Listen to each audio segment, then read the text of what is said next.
සාන්ත කුරුසිය අධ්‍යාලමෙන් අපේ සතුරන්ගෙන් අප ගලවා දේවා.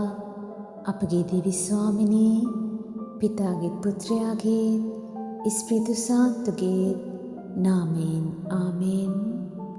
මුළු විශ්වයටම අධිපති වූ ආදර දේවතාත්තේ, තවත් අලුත් දිනයක ඔබ වහන්සේව පසසන්නට අප ලැබූ භාග්‍යයට සදා ස්තුති ප්‍රශංසා වේවා.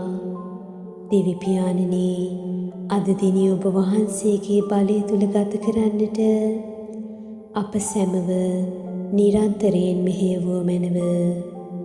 දිනෙන් දින ලොව පුරා අපට අත්විඳින්නට සිදුවන යුදමය තත්ත්වයන් හා ඒ නිසා විඳීමට සිදුවන සියලුම අයහපත් සිදුවීම් වලින් අප සැම මුදාගත මැනව.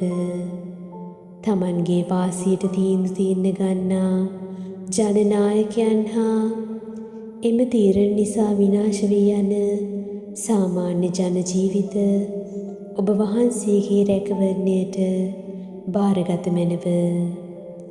යුදමය තත්ත්වයන් නිසා ජීවිත අහිමි වූ ළමා, තරුණ හා වැඩිහිටි ජීවිතවලට සදාතනික සාමය දානය කළ මැනව. මේ හේතුන් නිසා තුවාල වූ සිත් ඔබ වහන්සේගේ හස්තයට බාරගෙන එම ඇතුළාන්ත තුවාල වලින් ඔවුන් සැම සුවපත් කළ මැනව.